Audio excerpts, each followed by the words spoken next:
Alvin, ang sundalo. Credit to the author. 1371-77. Ang mga pangalan po na nandito ay galing sa mga name generator. Kaya kung meron man pagkakatulad sa mga pangalan ng totoong tao o lugar, ito ay tunay na hindi sinasadya. Si Evan ay no. 12 sa 13 gangster. Ngayong natalo na siya ng no. 13, si Luisa. Siya ang papalit sa kanya habang siya ay bumaba sa isang ranggo. Sa madaling salita, nagpapalitan sila ng pwesto. Kapag natalo siya ulit, tatanggalin din siya sa 13 gangsters. Kung tatanggalin talaga siya, siguradong matutuwa si Larry. Kinutya siya ni Evan nang matalo siya ni Luisa kanina at tinanggal siya sa 13 gangster. Mabilis na lumipat ang lahat ng mata mula kay Alvin patungo kay Evan. Parang itong si Alvin ay sumama kay Luisa, sabi ng isang tao. Kaya pala hindi nasugatan ni Luisa si Evan kanina. Sa totoo lang, binibigyan niya ng pagkakataon si Alvin na talunin si Evan at gawin siyang isa sa 13 gangster. Namulat ang realisasyon sa maraming tao sa sandaling ito. Gusto mo rin ba akong hamanin? Hindi inisip ni Evan na muli siyang haamon bago pa man siya makahinga. Nadismaya siya nito. Akala ba talaga nila pushover siya? Ang mga mata ni Evan na orihinal na solemna ay kumislap nang tumingin siya kay Alvin. Kung ang kanyang tingin ay isang kutsilyo, si Alvin ay namatay ng walang bangkay. Hindi pa ba sapat ang mga salita ko? Tanong ni Alvin habang nakatitig kay Evan. Mabuti, mabuti. Napakahusay. Bumilis ang paghinga ni Evan. Muling lumitaw ang mga bakal na kuko sa kanyang mga kamay na iningatan niya. Ito ay ginawa para sa isang nakamamanghang tanawin habang ito ay malamig na kumikinang sa ilalim ng liwanag. Gusto kong makita kung paano mo ako i-disqualify. Sa sandaling matapos ni Evan ang kanyang sentensya, kumilos siya at sinubukang makakuha ng higit na kamay sa pamamagitan ng isang preemptive strike muli.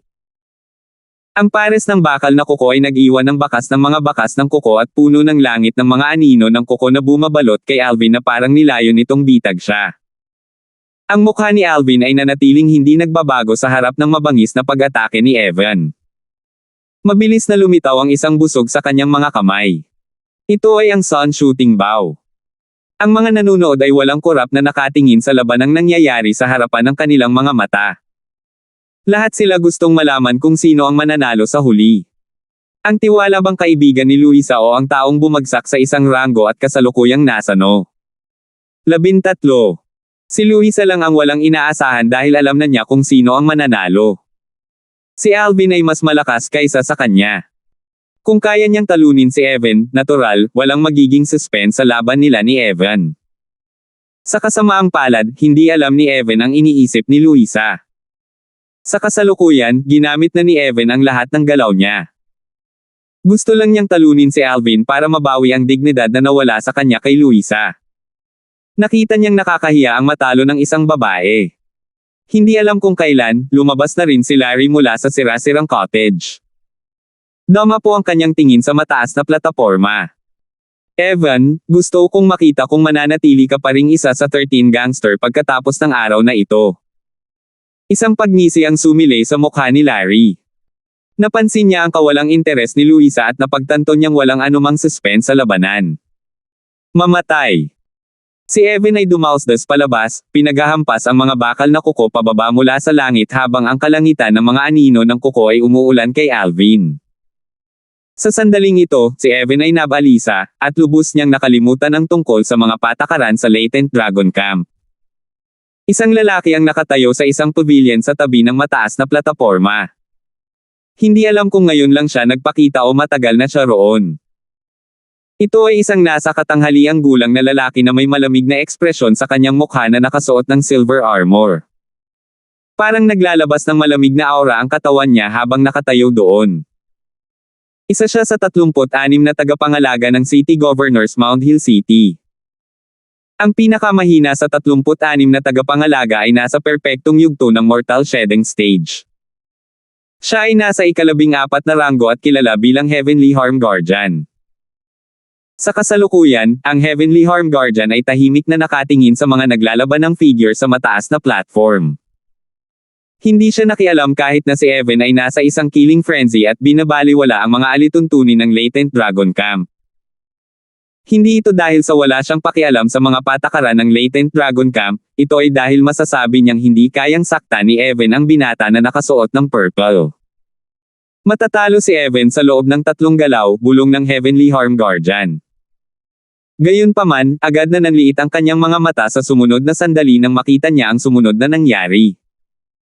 Ang binata na nakasuot ng lila ay hindi itinago o pinalawak ang distansya at pag-atake gamit ang kanyang archery set nang harapin ang mabangis na pag-atake ni Evan tulad ng inaasahan ng Heavenly Harm Guardian. Sa halip, nakatayo roon ang binata na nakasuot ng lila, hindi gumagalaw, habang ang kamay ay nasa bowstring. Nang makita niya si Evan na papalapit sa kanya, gumalaw siya at hinayla ang bowstring bago ito binitawan. Patuloy niyang hinihila at binitawan ang bowstring. Hiyang!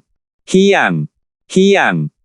Isang sunod-sunod na ingay na katulad ng isang hindi kasiya siyang nota ang umalangaw sa hangin. Sa bawat tunog na tumutunog, isang True Energy Light Blade ang lumalabas.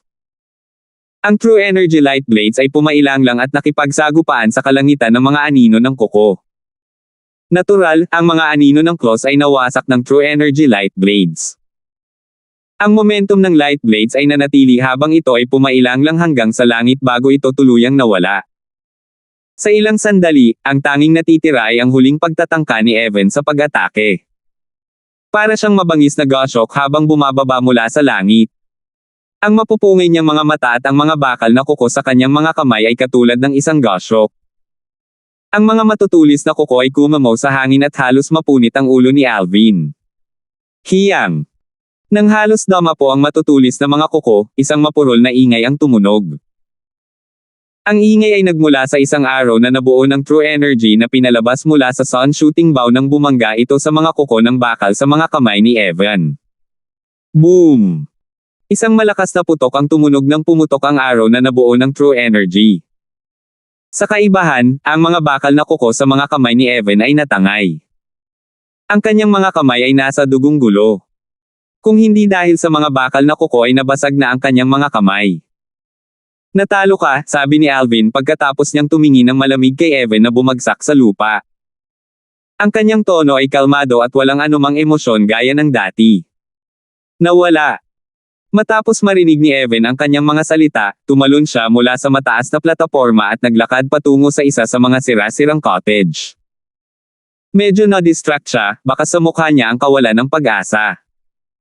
Iniwasan ng orihinal na may-ari ng cottage si Evan na para bang isa siyang multo nang makita niya itong papunta. Siya ay sapat na matino upang kusang loob na talikuran ang kanyang pag-angkin sa cottage. Evan, itigil mo na ang pagpapakatanga. Hindi mo inaasahan na mangyayari ito ngayon, di ba? Sa oras na ito, hindi nakalimutan ni Larry kung paano dinagdagan ni Evan ng asin ang kanyang pinsala kanina at kinukutsa siya bilang kapalit. Nang marinig ni Evan ang mga salita ni Larry, nanginig ang kanyang katawan bago siya mabilis na bumilis at pumasok sa cottage. Mabilis na lumipat muli ang paningin ni Larry sa mataas na platform. Magpakampante ka lang.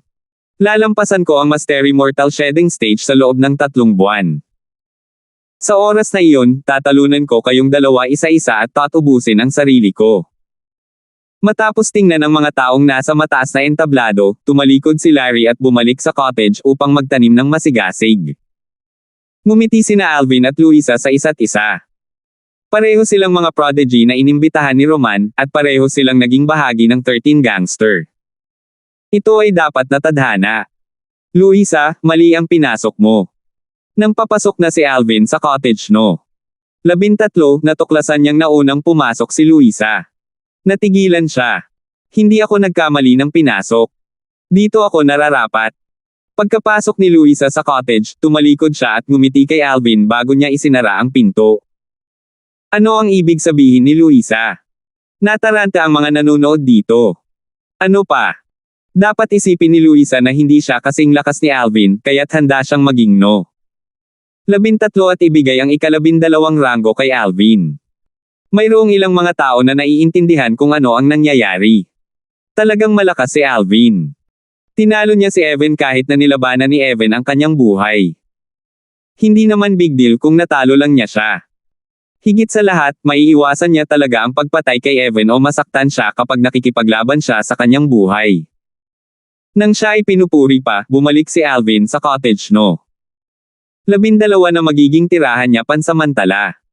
Sa pavilion, kumikinang ang mga mata ng Heaven Harm Guardian habang bumubulong siya sa sarili, mukhang ibinalik sila ng Heavenly Hero Guardian. Ang Heavenly Hero Guardian na binanggit niya ay si Roman. Si Roman ay isa rin sa 36 na tagapangalaga ng gobernador ng lungsod ng Mount Hill. Nireranggo niya ang No. 9 sa 36 na tagapangalaga.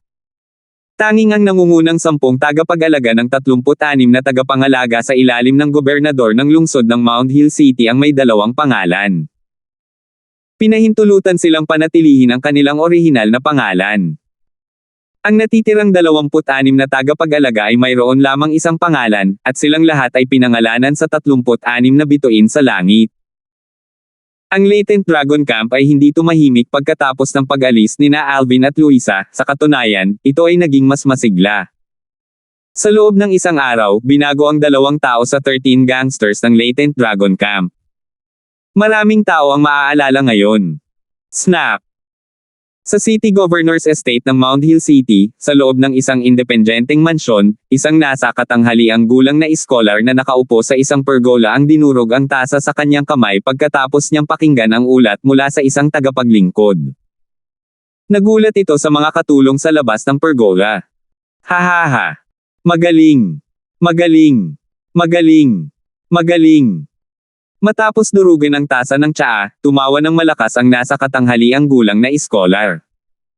Ang kanyang pagtawa ay walang pakialam. Hindi ako nagkakamali sa kanila. Alvin, Luisa, magaling. Natural na excited siya.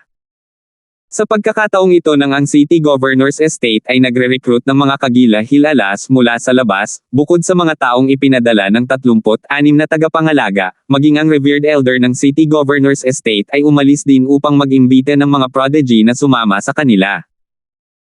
Siya, si Roman, ang 9th Guardian ng 36 Guardians, ang Heavenly Hero Guardian, ay nagbalik ng 2 prodigy na naging bahagi ng 13 gangsters sa kanilang unang araw sa Latent Dragon Camp.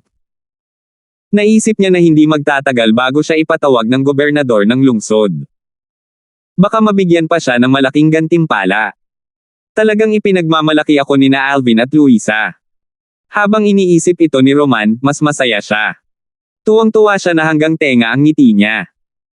Bagamat isa siya sa 10 pinakamahalagang tagapag-alaga sa estate ng gobernador ng lungsod, laging may 8 iba pang tagapag-alaga sa itaas niya. Kaya naman, lalo siyang nakaramdam ng pagmamalaki ngayon. Isinasantabi ang lahat ng iba pa, sino pa ang makakalaban niya sa kanyang pag-iintindi sa pagpili ng mga kahanga-hanga para sa estate ng City Governor ng Mount Hill City sa pagkakataong ito. 1372. Sa cottage no. 12 sa mataas na platform sa Latent Dragon Camp, si Alvin ay malayang nakahiga sa kama. Bihira na hindi siya pumasok sa 7 Treasures Exquisite Pagoda para magtanim. Kung ikukumpara sa mga sira-sirang kubo malapit sa hukay ng dumi sa ilalim ng mataas na plataporma, ang kubo na kinaroroonan ni Alvin ay parang isang paraiso sa lupa. Isa iyon sa mga pakinabang ng pagiging bahagi ng 13 gangsters. Bukod dito, nalaman din ni Alvin na kahit ang pinakamababang ranggo sa 13 gangsters ay makakatanggap ng 100 8th grade Saintstones bawat buwan. Dahil siya ay nagre-ranggo sa ika-12, siya ay makakatanggap ng 208 baitang Saintstones. Ang mga nagranggo sa harap niya ay makakatanggap ng mas maraming Saintstones. Ang una sa 13 gangster ay makakatanggap ng 1,300 ika-8 grade Saintstones. Ito ay katumbas ng 130 ika-7 grade Saintstones. Ang 130 na Saintstone sa ika-7 baitang ay katumbas ng 13 na Saintstone sa ika-6 na baitang. Lahat iyon sa loob lamang ng 1 buwan. Inilabas ni Alvin ang kanyang dila. Gayunpaman, ang una sa 13 gangster ay hindi lamang sa Mastery Mortal Shedding Stage, ngunit siya rin ang pinakamalakas sa lahat ng 5 martial at Dao cultivators sa Mastery Mortal Shedding Stage sa Latent Dragon Camp. Sa aking kasalukuyang lakas, hindi man lang ako makapanalo laban sa mga ordinaryong tao sa Mastery Mortal Shedding Stage, lalo pa ang pinakamalakas na tao sa 13 gangster. Talagang naramdaman ni Alvin na mahina siya nang isipin niya ito. Ilang araw na siyang nasa latent dragon camp ng City Governor's Estate ng Mount Hill City. Sa mga ilang araw na ito, nagkaroon siya ng tiyak na pag-unawa sa latent dragon camp. Ang latent dragon camp ay itinatag ng City Governor ng Mount Hill City.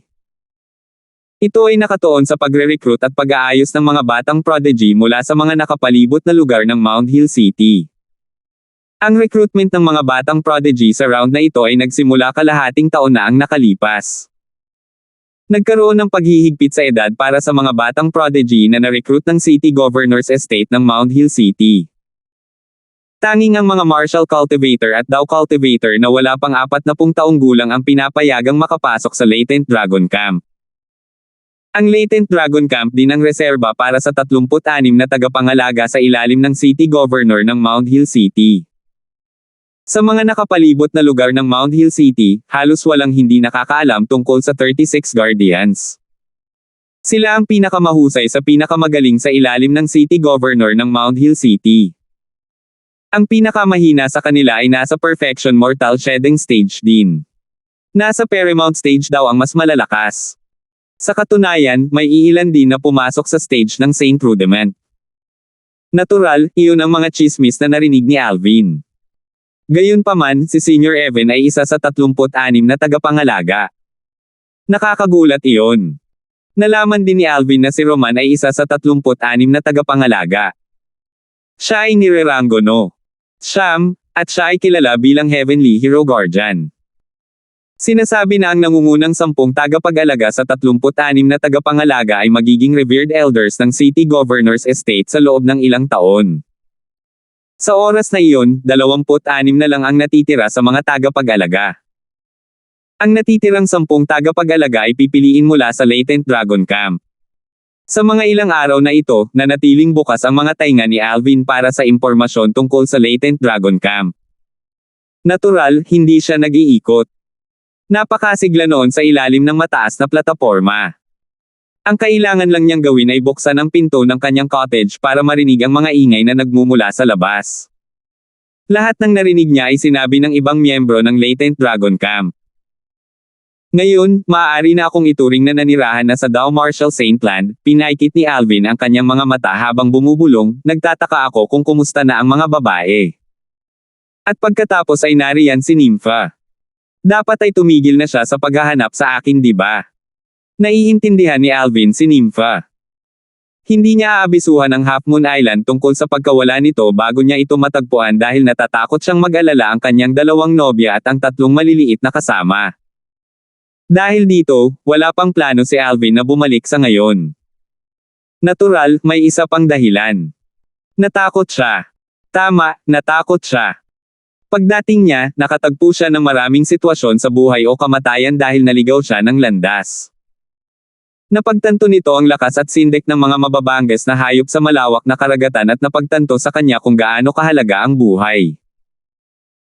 Noong nakaraan, upang maging sapat na malakas upang protektahan ang kanyang sarili, pumasok siya sa closed-door cultivation sa ikalawang antas ng 7 Treasures Exquisite Pagoda sa loob ng 3 taon at matagumpay na nabuksan ang 15 Saint Veins at nakapasok sa Early Mortal Shedding Stage.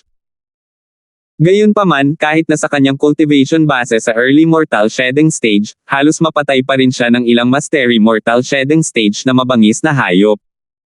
Sa kabutihang palad, naroon si Roman at iniligtas siya. Sa makatuwid, hindi niya binalak na bumalik sa Cloud Continent hanggang sa magkaroon siya ng sapat na lakas upang protektahan ang kanyang sarili. Lakas! Masyado pa akong mahina ngayon. Bumantong hininga si Alvin at tumayo para isara ang pinto. Sabay-sabay na huminahon ang mga ingay sa labas, halos baliwala lang. Matapos isara ang pinto, kinuha ni Alvin ang 7 Treasures Exquisite Pagoda sa cottage. Sa isang pag-iisip, pumasok si Alvin sa 7 Treasures Exquisite Pagoda. Elder Hal, bigyan mo ako ng paalala pagkatapos ng 2.5 buwan. Pagkatapos batiin si Elder Hal, umakyat si Alvin sa ikalawang antas ng 7 Treasures Exquisite Pagoda. Naturally, kapag sinabi ni Alvin ng 2.5 buwan, ang ibig niyang sabihin ay 2.5 buwan sa loob ng oras ng 7 Treasures Exquisite Pagoda. Ang 2.5 buwan sa loob ng ikalawang antas ng 7 Treasures Exquisite Pagoda ay katumbas ng halos 1 buwan sa labas ng mundo. Sa oras na iyon, ito ang araw na matanggap ng mga miyembro ng Latent Dragon Camp ang kanilang mga Saint Stone. Siya ay rank No. 12 sa mga 13 gangster kaya siya ay makakatanggap ng 208 grade Saint Stones. Bagamat walang halaga ang 200 Saint Stones kumpara sa libu-libong mataas na grade na Saint Stones na ibinigay ni Nympha sa kanya noong nakaraan, kailangang malaman ng isa na kahit ang pinakamaliit na lamok ay may karne. Pagkarating ni Alvin sa ikalawang antas ng 7 Treasures Exquisite Pagoda, hindi siya nagmamadaling magtanim. Sa halip, sinimulan niyang pag-aralan ang kanyang kasalukuyang lakas. Sa aking kasalukuyang lakas at sa Sun Shooting Bow, hindi dapat maraming kalaban ang makakatalo sa akin sa mga Martial at Dao Cultivators sa Intermediate Mortal Shedding Stage. Isang ideya ang pumasok sa isip ni Alvin.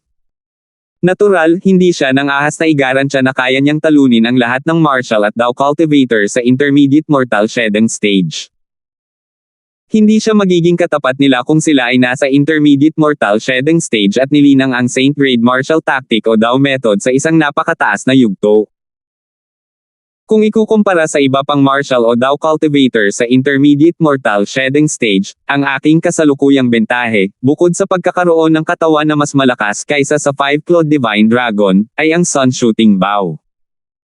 Bagamat hindi ko lubos na magagamit ang lakas ng Sun Shooting Bow sa aking kasalukuyang lakas, ito ay malayo pa rin sa unahan kung ikukumpara sa Saint Wii Human Rank Med Aetero. Yugto ng pagdurugo. Ilang araw na ang nakalipas, nakita ni Alvin sina Luisa, Larry, at Evan na ginagamit ang kanilang Human Rank Mediocre Saint Weapons. Kaya naman sigurado siya sa bagay na ito.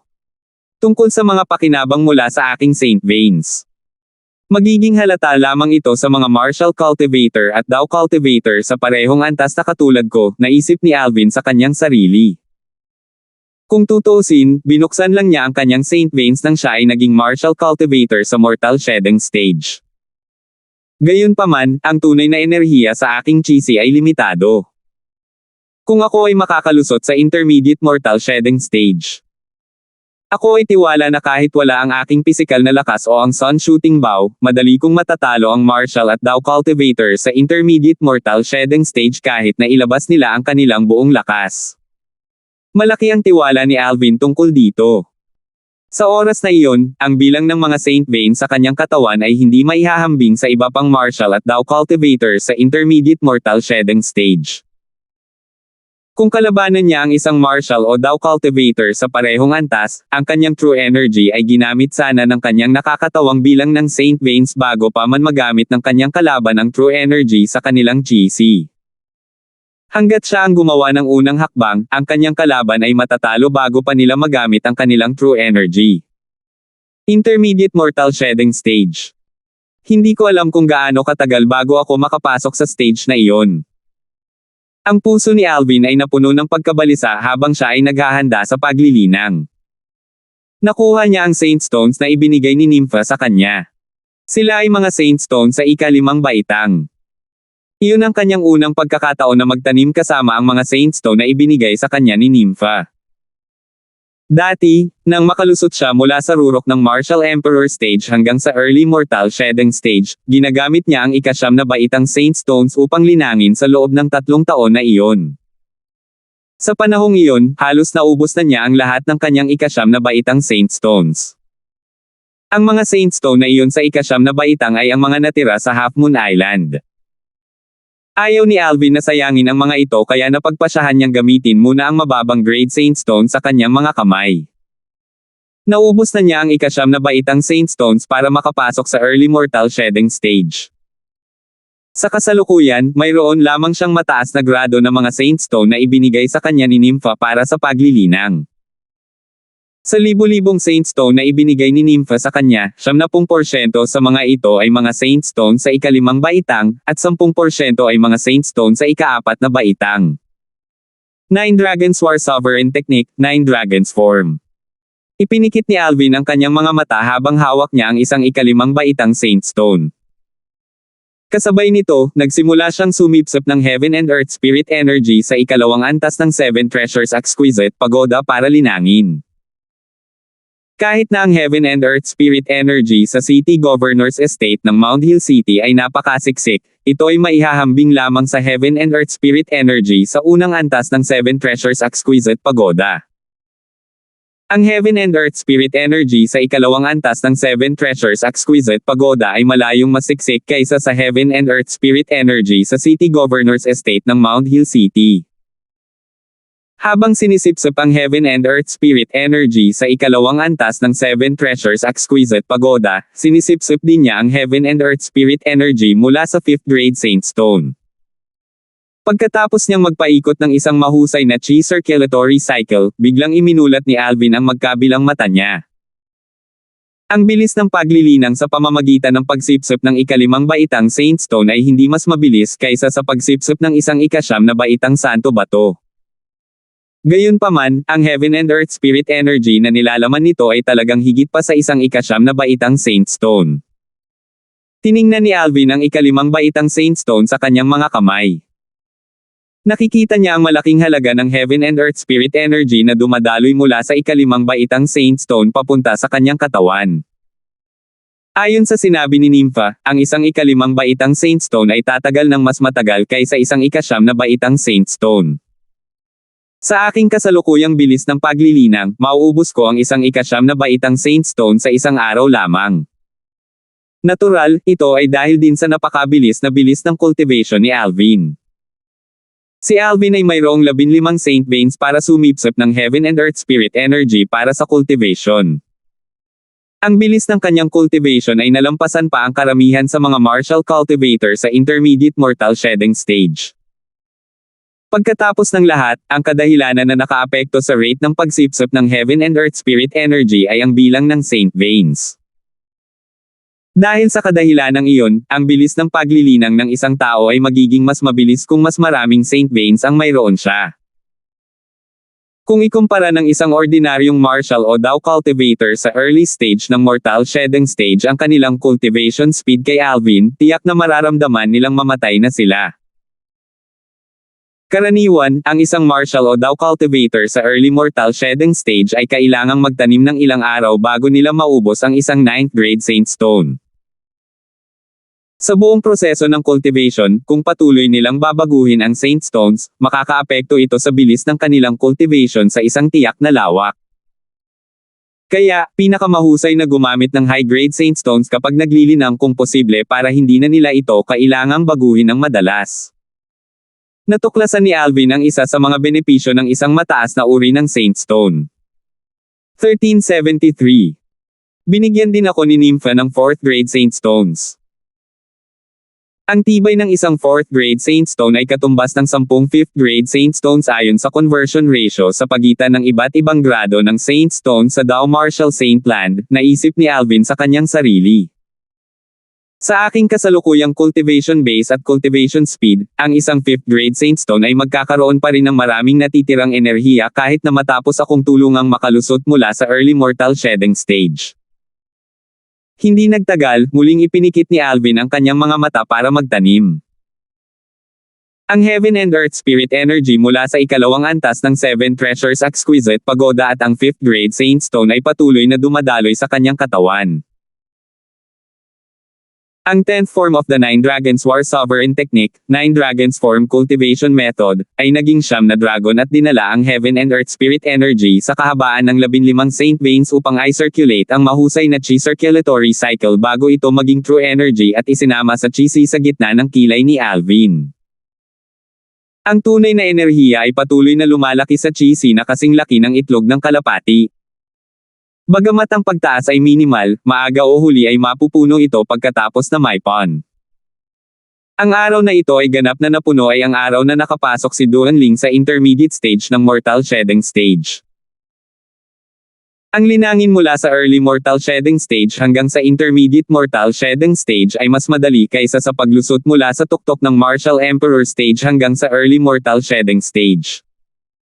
Alam na alam ito ni Alvin. Pagkatapos ng lahat, kinailangan ng huli na isama ang profundity sa origin energy at pagkatapos ay ibahin ito sa true energy. Bukod dito, kailangan nitong buksan ang Saint Veins. Ito ay lubhang hindi maginhawa. Ang dating ay mas simple. Gagawin ito kapag ang Chi ay ganap na napuno ng true energy. Pagkatapos ay sisira siya at bubuksan ang kanyang Saint Veins. Mabilis na lumipas ang oras nang ang isa ay naglilinang. Sa isang kisap mata, 2.5 buwan na ang lumipas. Si Alvin na ginising ni Elder Hal ay umalis sa Seven Treasures Exquisite Pagoda at bumalik sa cottage no. 12. Matapos mapanatili ang Seven Treasures Exquisite Pagoda, binuksan ni Alvin ang pinto. Hindi nagtagal bago nagpakita si Luisa sa harap ng kanyang pinto. Alvin, dapat tayong pumunta at tanggapin ang ating mga banal na bato, sabi ni Luisa kay Alvin. Ngayon na. Tanong ni Alvin.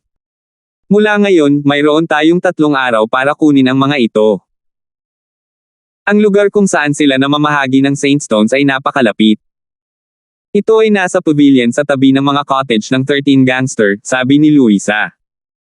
Yung pavilion. Nagulat si Alvin.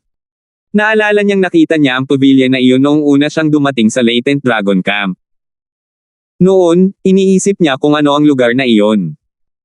Tila ang lugar na iyon ay kung saan nakatira ang powerhouse mula sa City Governor's Estate. Ang powerhouse na iyon ay responsable din sa pagbabantay sa mga miyembro ng Latent Dragon Camp. Pagkatapos ng lahat, may mga panuntunan sa Latent Dragon Camp, at gumagana lang ang mga panuntunan kapag may pangangasiwa at pagpapatupad. Tara na. Lumabas si Alvin sa kanyang silid at naglakad patungo sa pavilion kasama si Luisa. Sa kanilang paglalakbay, pareho silang nakakuha ng atensyon ng maraming tao. Si Alvin at Luisa iyon. Tama. 1 buwan na ang nakalipas, pumasok sila sa hanay ng 13 Gangster. Parang perfect match sila. Mag-asawa ba sila? Maraming tao ang nakakita kina Alvin at Luisa at nagsimulang magchismis tungkol sa kanila. Ang ilan sa kanila ay akala pa nga ay mag-asawa. Hindi isinasapuso ni Alvin ang sinabi at tinawanan lang ito. Gayunpaman, iba ito para kay Luisa nang magsimula siyang mamula. Hi! Alvin! Pagdating nila malapit sa pavilion, narinig ni Alvin na may bumati sa kanya. Sa masusing pagsisiyasat, natuklasan niyang si Louie iyon. Louie, bakit ka mag-isa? Nasaan si OG? Naguguluhan na tanong ni Alvin nang mapagtantong nag-iisa si Louie. Umakyat na siya sa social ladder. Ang taong nireranggo sa no. 5 sa 13 Gangster, na Master Immortal Shedding Stage Powerhouse, ay ang kanyang malayong pinsan na kapatid. Sabi ni Louie sabay nguso. Hindi ba maganda? Medyo malapit ka sa kanya, tama. Maaari kanyang bantayan sa hinaharap, nakangiting sabi ni Alvin. Abangan mo ako. It'll be good enough kung hindi niya ako papatayin. Si Louie ay tumawa ng masama sa sarili at tumingin kay Luisa bago niya sinabing, Luisa, galing ka rin sa 9th rate family, mas malalaman mo pa. Siguro close kami ni OG dahil nasa iisang bangka kami, pero kapag nakahanap na siya ng proteksyon, sa tingin mo paano niya ako tretuhin? Patayin ka para sa kanyang pamilya, diretsyong sabi ni Luisa. Si Louie at OG ay medyo katulad niya at ni Mosley, ang kababalaghan ng Yale clan mula sa Fuyu Town, na pinalitan ni Alvin. Anyway, mauna na ako. Bumaba si Louie mula sa mataas na platform at bumalik sa kanyang cottage pagkatapos niyang batiin ang dalawa. Umiling si Alvin at pumasok sa pavilion kasama si Luisa. Ang taong responsable sa pamamahagi ng Origin Stones ay ang taong nagbabantay sa Latent Dragon Camp, ang Heavenly Harm Guardian. Ang Heavenly Harm Guardian ay nireranggo ang no. 14 sa 36 na tagapangalaga. Luisa. 108 baitang Saint Stones. Alvin. 200 Saint Stones sa 8 baitang. Ang mukha ng Heavenly Harm Guardian ay solemn mula sa simula hanggang sa huli habang iniabot niya ang Saint Stones na kahoy kay Alvin at Luisa. Pareho silang nakatanggap ng Origin Stones at nagpasalamat sa kanya. Yugto ng pagiging perpekto ng yugto ng Mortal Shedding. Sa panahong iyon, ginamit ni Alvin ang Divine Eye para suriin ang Heavenly Harm Guardian at natuklasan ang kanyang lakas. Kaugnay nito, hindi nagulat si Alvin. Kung walang cultivation base sa itaas ng Perfection Mortal Shedding Stage, hindi niya mababantayan ang Latent Dragon Camp.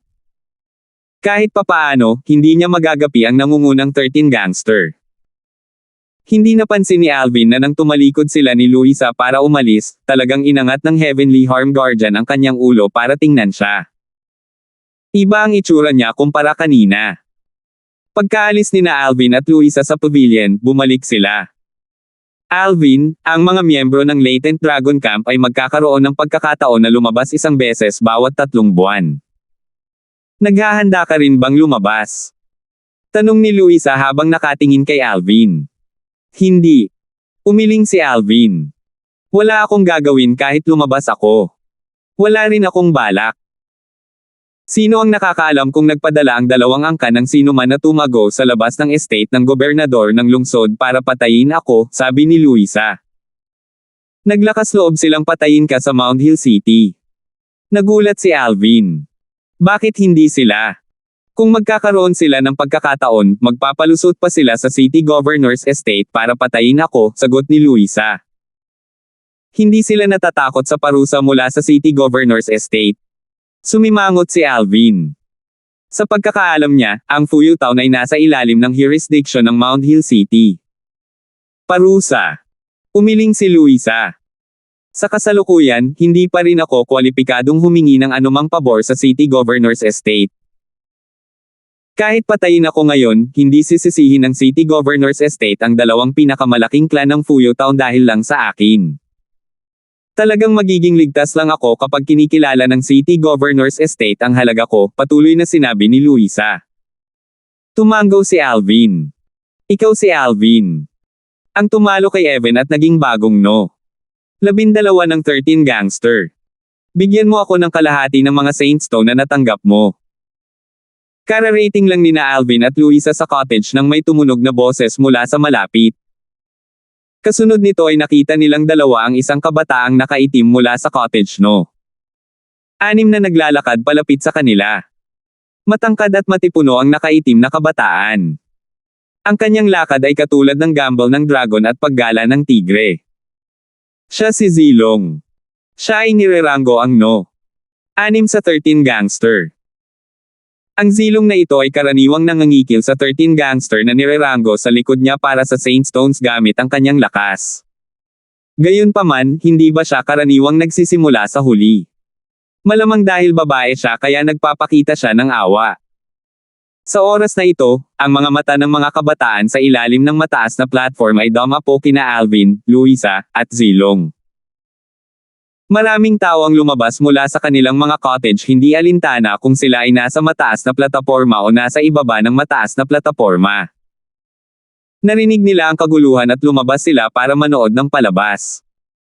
Kalmado si Alvin kahit nakaharap niya si Zilong na dumating na may masamang intensyon.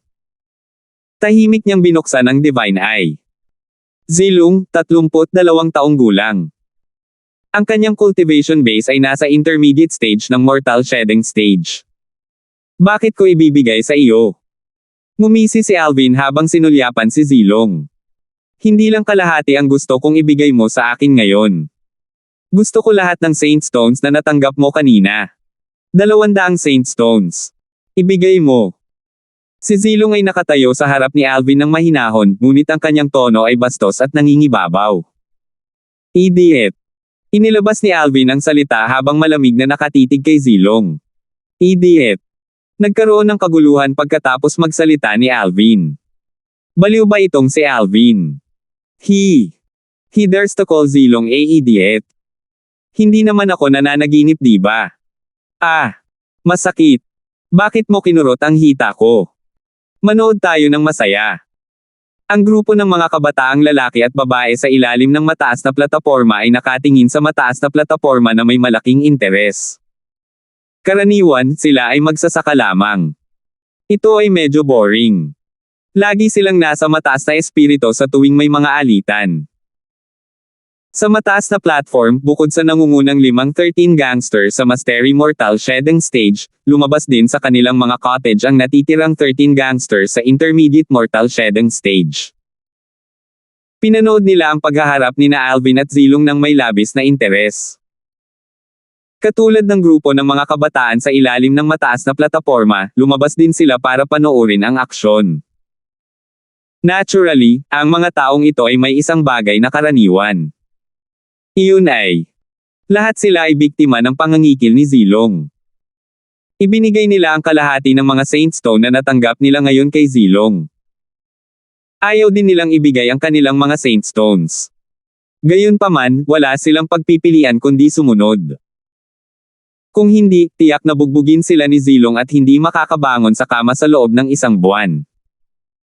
Iyon ay makahahadlang lamang sa kanilang paglilinang. Sa kasong ito, ang pagkalugi ay lumampas sa pakinabang. Sa makatuwid, tapat nilang ibibigay ang kalahati ng mga Saint Stone na kanilang natanggap kay Zilong bawat buwan. Boy, huwag mong isipin na napakaganda mo dahil lang natalo mo si Evan noong isang buwan. Sa harap ko, hindi man lang magtatagal ng kalahating galaw si Evan. Tiningnan ni Zilong si Alvin ng mahinahon. Bagamat mahinahon siyang magsalita, napapansin ng mga taong matalino ang kanyang galit. Kung sasabihin ng isa na si Zilong ay isang bulkan, kung gayon sa kasalukuyan siya ay isang bulkan na nasa bingit ng pagsabog. Sa kanyang mga mata, kahit na si Evan o si Alvin, hindi sila karapat-dapat na banggitin. Gayunpaman, ngayon, isa sa kanila ang nang-ahas na suwensya. Pakiramdam niya ay hinahamon ang kanyang dignidad. So ano? May panunuya pa rin si Alvin sa kanyang mukha. Halika at kunin mo ito kung gusto mo ang Saint Stone sa aking mga kamay. Kung hindi ka manggahas, umalis ka na lang sa aking paningin. Hindi. Huwag kang umalis sa paningin ko. Muntik ko nang makalimutan. Ikaw. No. 6 ka sa 13 gangster, right? Biglang tanong ni Alvin. Parang may naalala siya. 1374. Nang unang magsalita si Alvin, natulala na ang mga nanunood. Si Alvin ay masyadong walang takot, nang ahas na pukawin si Zilong ng ganoon. At saka, ano ang ibig niyang sabihin sa kanyang huling pangungusap? Bakit niya tatanungin kung si Zilong ay no? 6 sa 13 gangster. Maliban kung gusto niyang. Ang mga nanunood ay hindi nang ahas na ipagpatuloy ang kaisipang iyon. Lahat sila ay nakaramdam ng panginginig sa kanilang mga gulugod, iniisip na si Alvin ay baliw.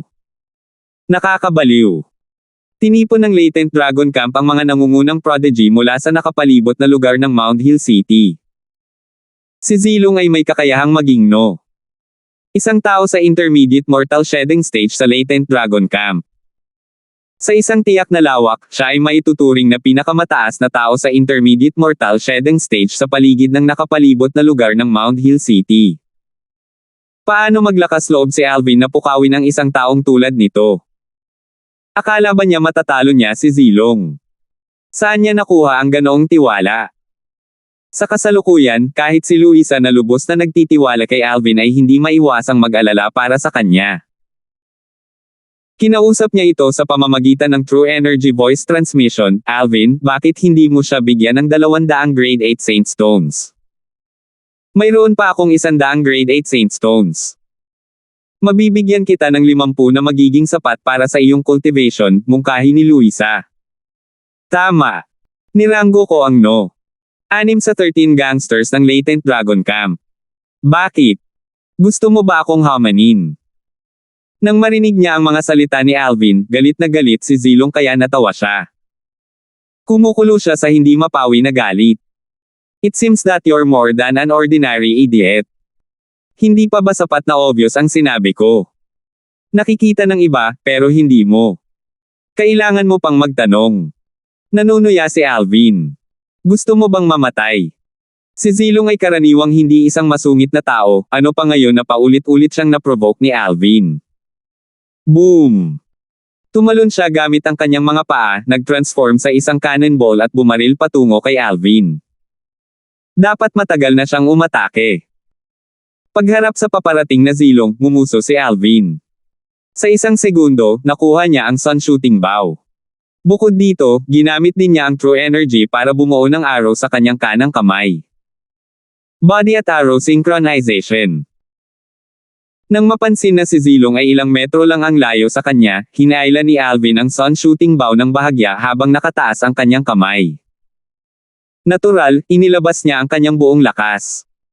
Sa makatuwid, ang araw na lumipad palabas ay napakabilis pa rin kahit na ang sun shooting bow ay bahagyang nabuksan. Tinapakan ni Alvin ang araw at dumaan sa papasok na zilong. Halos magkadikit na sila sa balikat ng isa't isa.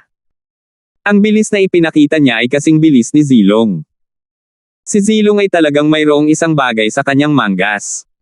Ang kanyang bilis ay halos kapareho ng sa akin.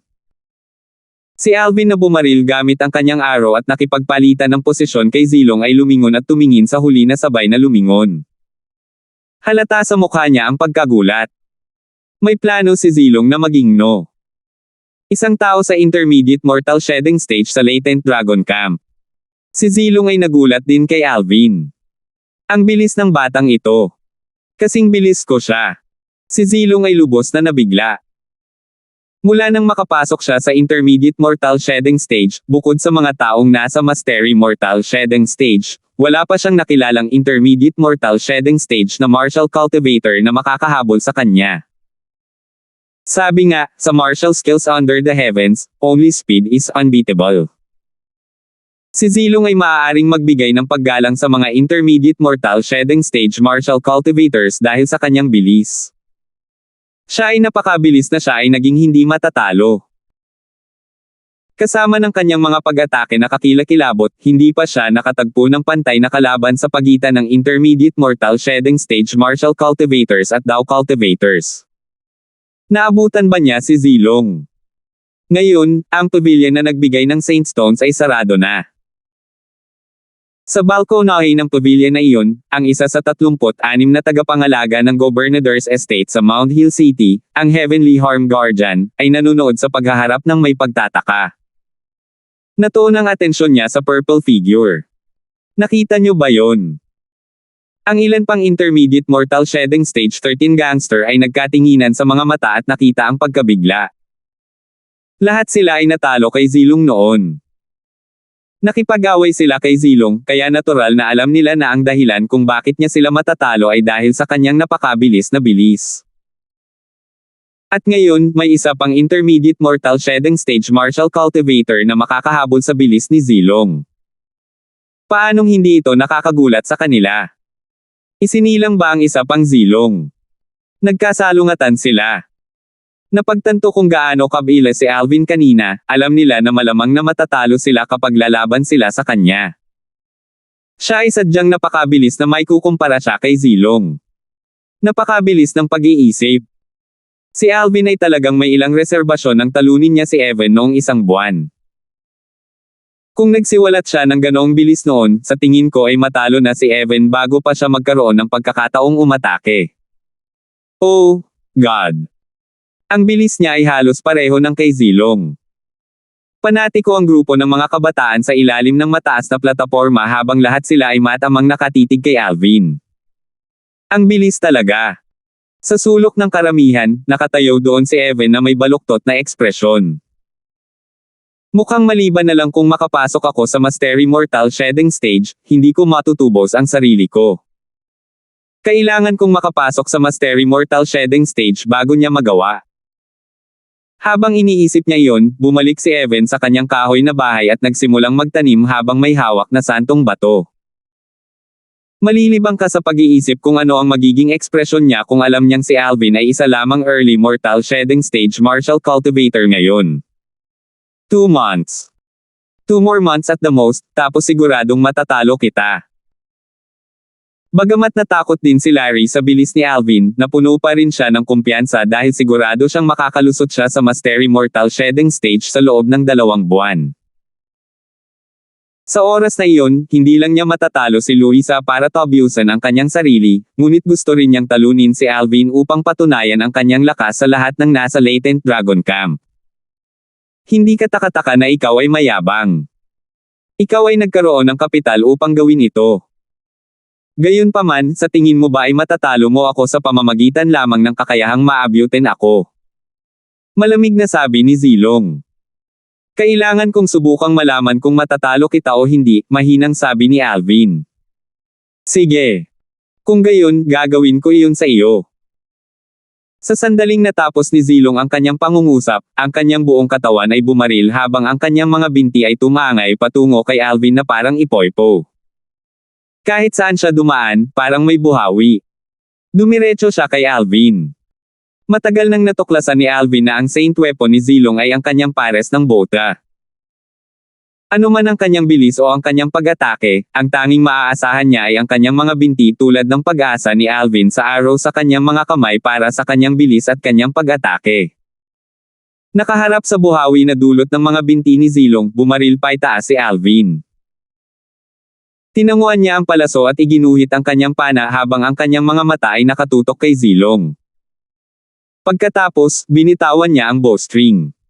Hiyang! Kaagad, ang arrow, na nabuo ng true energy, ay bumaril sa kalangitan patungo kay Zilong, na nag-iwan ng isang arrow trail. Bumantong hininga si Zilong, ang kanyang mga binti ay naging mas mabilis habang ang buhawi ay naging mas mabangis habang ito ay tumatama patungo sa true energy na mga arrow na ipinutok ni Alvin. Sa wakas, isang malakas na putok ang sumabog ng sumalubong sa palaso ang buhawi. Boom! Isang malawak na airwave ang sweep out at ilang sandali pa, bumagal ang buhawi at nawala. Nanginig ang katawan ni Zilong at natangay siya ng hangin. Kasabay nito, halos hindi makatayo, naramdaman niyang may nakabara sa kanyang lalamunan. Bahagyang namutla ang kanyang mukha habang pilit na nilalamon ang dugo sa likod ng kanyang lalamunan. Pinipigilan siya ng kanyang pagmamataas na dumura ng dugo sa ganitong oras. Sa sandaling lumuwa siya ng dugo, walang alinlangan na isang anunsyo na siya, si Zilong, ay natalo kay Alvin. Napaka-proud na tao. Si Alvin, na lumapag ng matatag, ay hindi nasaktan. Tumingin siya kay Zilong. Maaaring hindi alam ng iba ang lakas ng kanyang palaso, ngunit alam niya. Bagamat na-offset ito ng mga galaw ni Zilong, sapat na ang airwave na sanhi ng sagupaan para masugitan siya. Kung nasa malapit lang sana siya noon, baka nasugatan din siya. Gayunpaman, dahil ginamit niya ang arrow, na isang long-range na sandata, nakatadhana na hindi siya maapektuhan ng mga airwaves. Sa bagay na iyon, nagkaroon siya ng kalamangan. Ano man ang kanilang pag-atake o ang kanilang bilis, si Zilong at siya ay pantay-pantay. Gayunpaman, nakatadhana siyang talunin ang kanyang kalaban sa isang aktwal na labanan dahil ang kanyang napiling sandata ay isang archery set. Ang mga pinsala ni Zilong ay napakahusay na nakatago na kahit ang ilang intermediate mortal shedding stage 13 gangster ay hindi ito napansin. Kung wala sa mga taong iyon ang nakaalam nito, ano pa ang nasa ilalim ng mataas na plataporma o ang nasa likod ng hukay ng pataba? Ipinagpatuloy ni Alvin ang pagharap kay Zilong at nagtanong, "Hoy, Zilong, di ba? Gusto mo pa bang magpatuloy?" Wah! Nang marinig ang mga salita ni Alvin, si Zilong ay muling nabaliw at ang dugo na kanyang nilunok ay lumabas lamang upang iluwa ng malupit. Nabahira ng dugo ang lupa na parang isang nakasisilaw na pulang rosas. Hua! Ang eksena ay naging nakamamatay na katahimikan. Nasugatan si Zilong. Gulat na gulat ang audience. Talagang hindi nila nakita ang pagdating nito. Kung mayroong hindi nagulat, ito ay walang iba kundi si Alvin at ang tao sa pavilion, ang Heavenly Harm Guardian. Ha! Biglang sumimangot ang Heavenly Harm Guardian sa pavilion na para bang may naramdaman siya at saka tumingin sa langit sa malayo.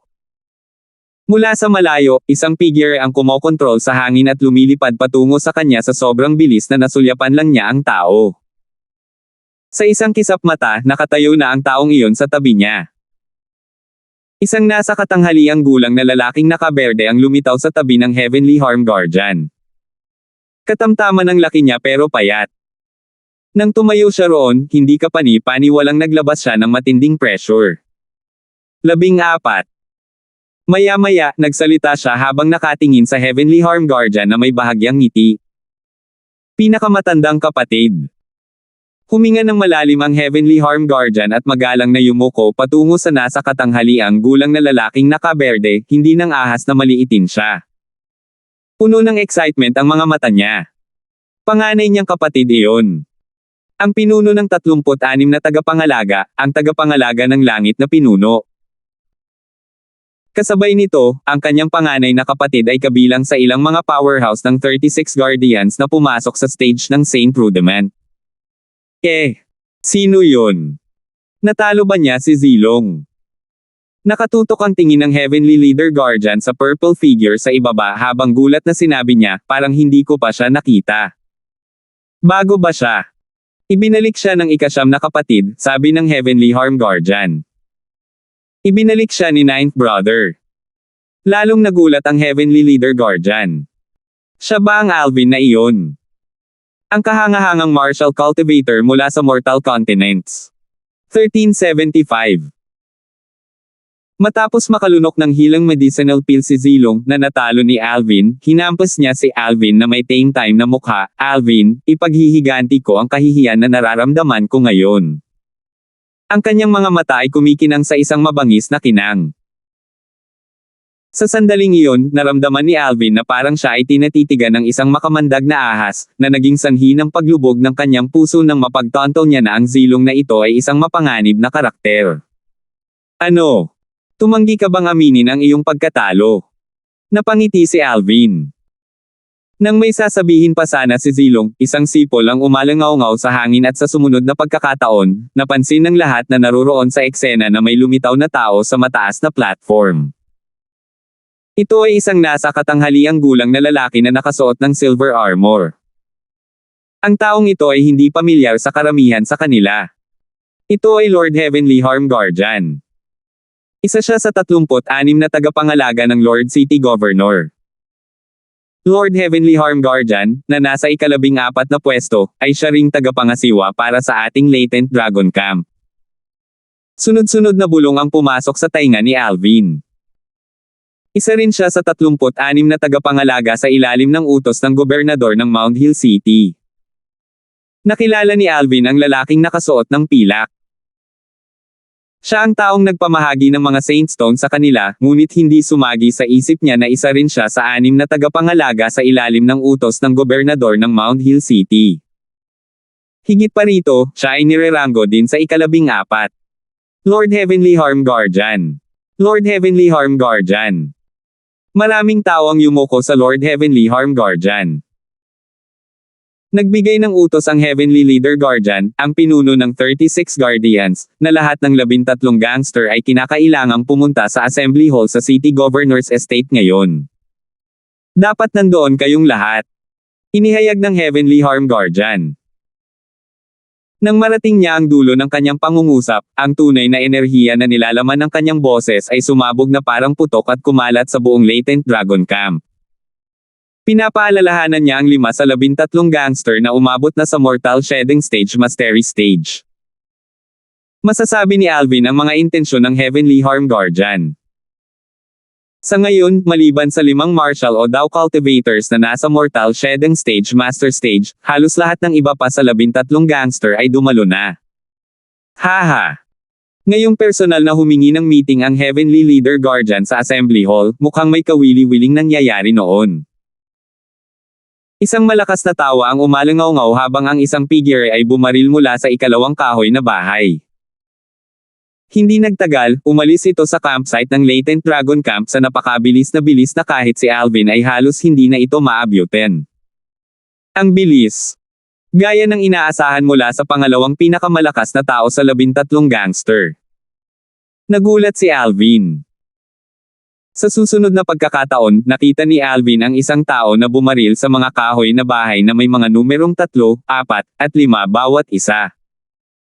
Sumunod sila sa likod ng taong lumabas sa pangalawang kahoy na bahay at umalis sa Latent Dragon Camp.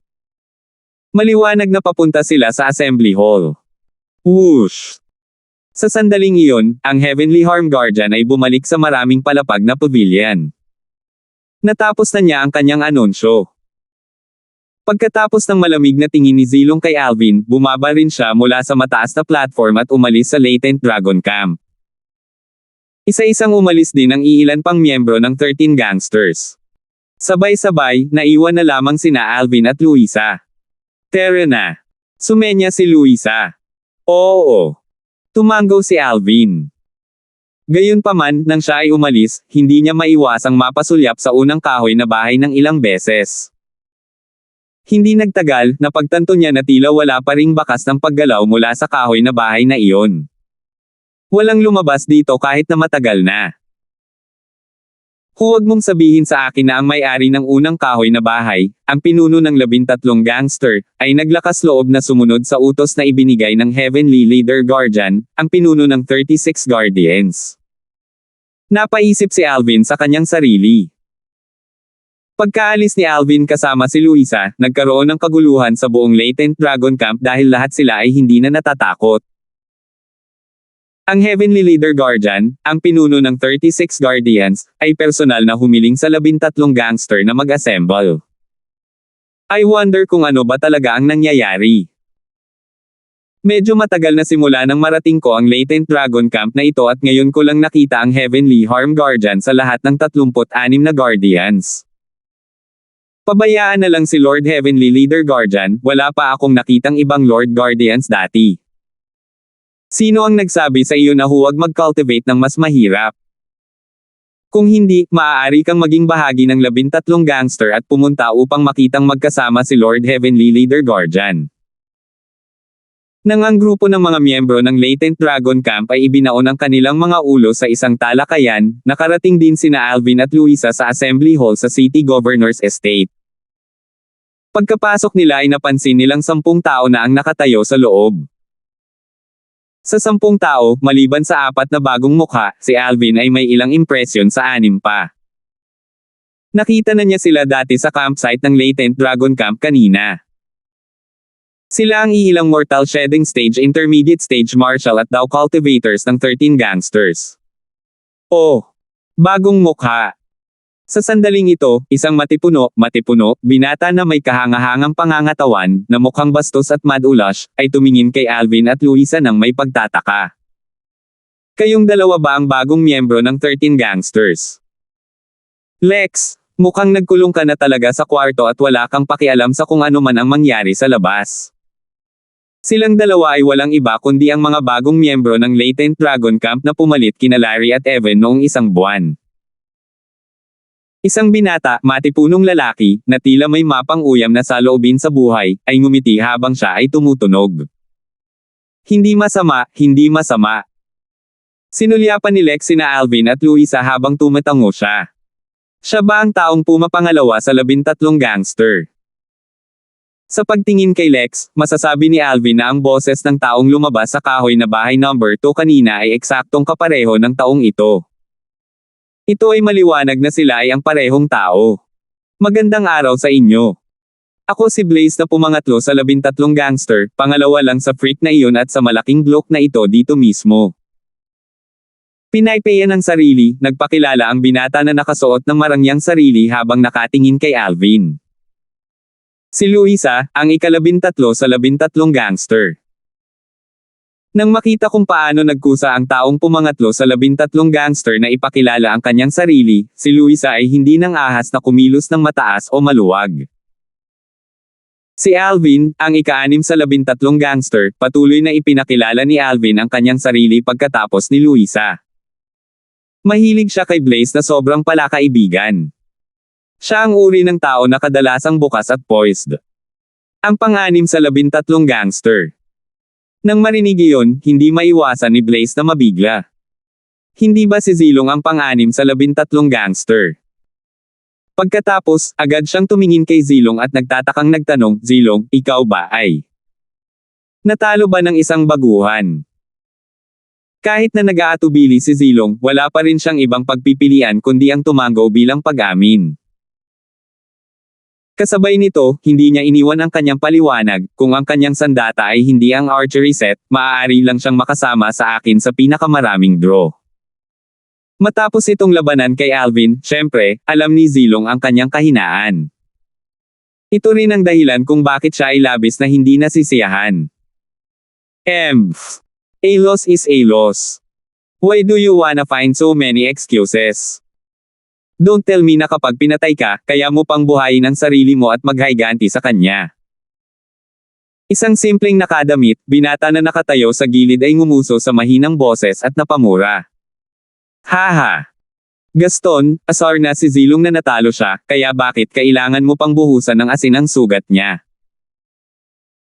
Ang binata, na ang mga mata ay hindi kailanman umalis kay Gaston mula nang siya ay pumasok sa pinto, sa wakas ay binawi ang kanyang tingin at inilipat ito patungo sa ordinaryong binata.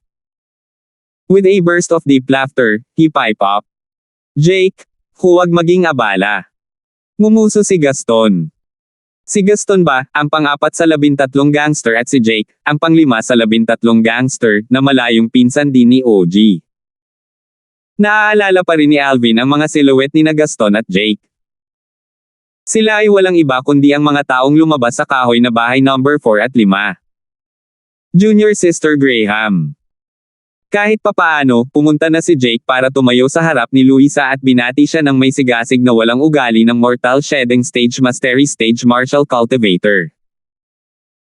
Gayunpaman, mayroong isang malabog na kinang na nagniningning sa kaibuturan ng kanyang mga titig, na nagpapakita ng mga palatandaan ng kanyang masamang intensyon. Siyempre, napansin ito ni Luisa. Malamig na sagot niya, hindi kita kilala. Hindi mo ako kilala, pero kilala kita. Ngumisi si Jake. Ikaw ang pinakamamahal na anak ng Graham clan sa bayan ng Fuyo at hindi lang iyon, ngunit ikaw din ang pinakamalakas sa mga kabataang henerasyon ng Fuyo Town.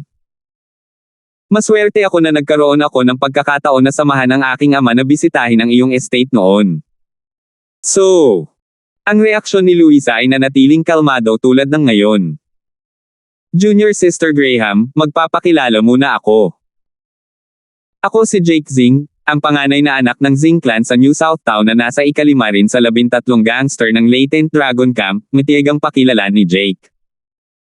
Sa pagkakataong ito, ganap na hindi siya pinansin ni Luisa. Gaano man katamas ang ibinuhos ni Jake, hindi niya ito pinansin. Sa huli, ang ekspresyon ni Jake ay nagbago at naging napakaseryoso. Buwisit ka. Huwag mo akong pilitin na maging magaspang sa iyo. Tumagas ang frost mula sa mga mata ni Jake nang pumutok ito sa kanyang puso. Haha. Jake, napagtanto ko na maaari kang maging kasuklam-suklam, ha? Hindi mo ba nakikita na si Miss Luisa ay hindi interesado sa iyo? Pero, marami ka pa ring nakakausap. Hinahangaan kita, pare. Ibinoling ni Blaze ang kanyang ulo habang siya ay walang konsensya, tinutuya si Jake. Blaze, huwag mo akong itulak ng napakalayo. Sa sandaling ang mga salita ni Blaze ay lumabas sa kanyang bibig, si Jake ay sobrang asar na tinitigan niya ito ng masama na may napakaasim na ekspresyon. Don't push you too far. So what if I push you too far? Halika, bibigyan kita ng pagkakataon na talunin ako. Paano na? Nang marinig ang mga salita ni Jake, nagpakawala si Blaze ng malakas na tawa.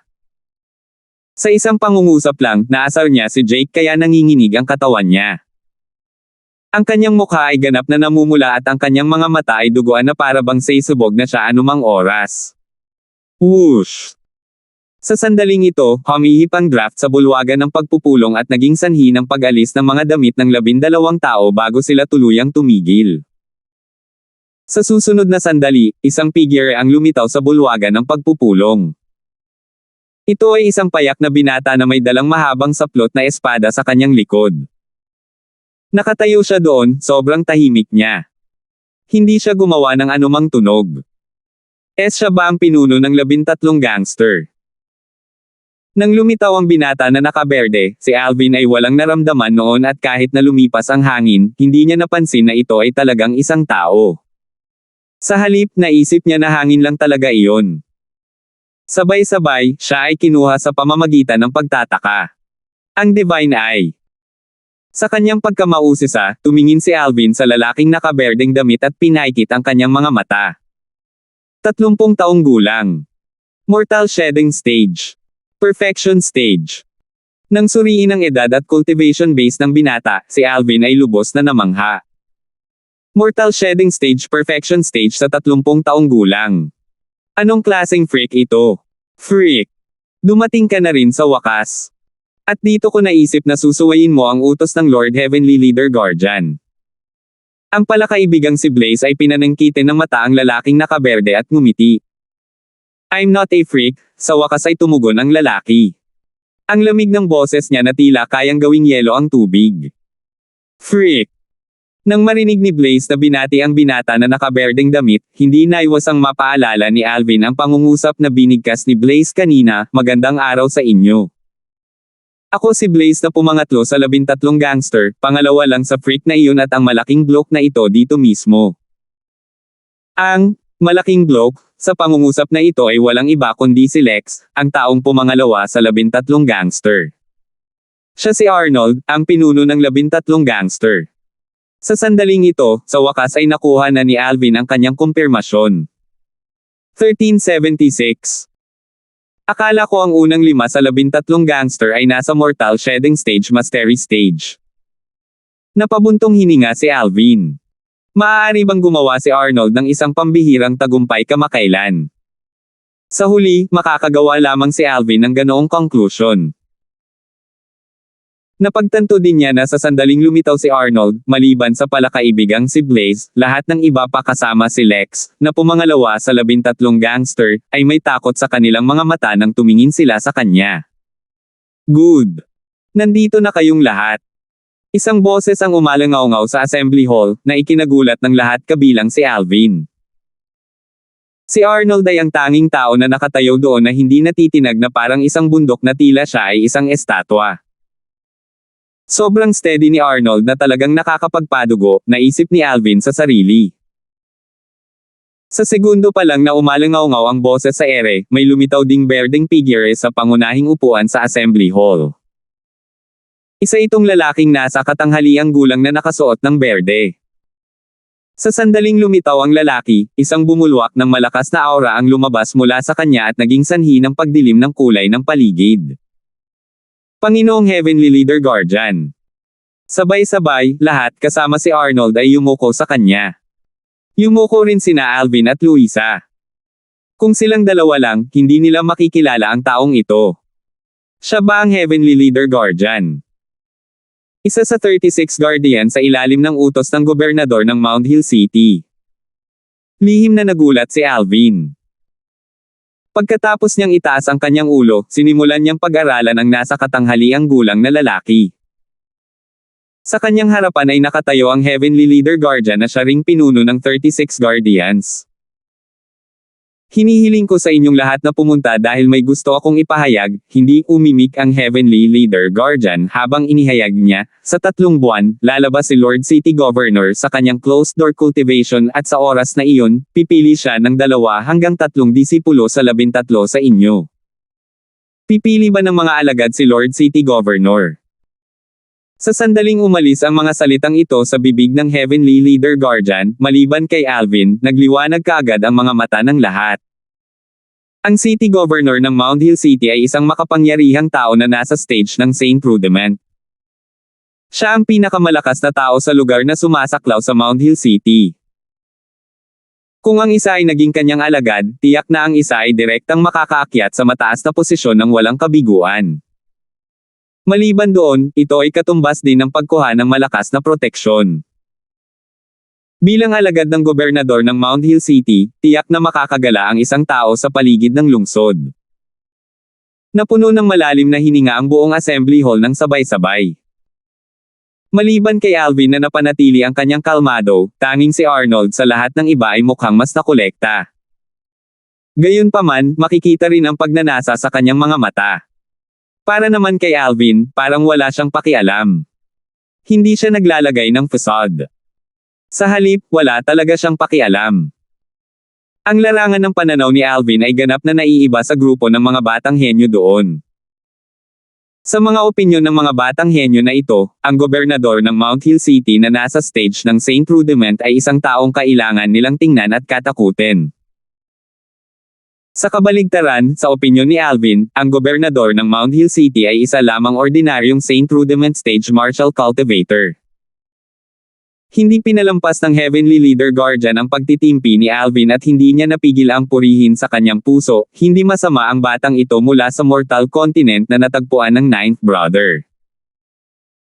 Hindi pa niya nakikita ang mundo, ngunit maaari pa rin siyang maging kalmado kahit na narinig niya na ang Panginoong Gobernador ng lungsod ay naghahanap ng mga disipulo.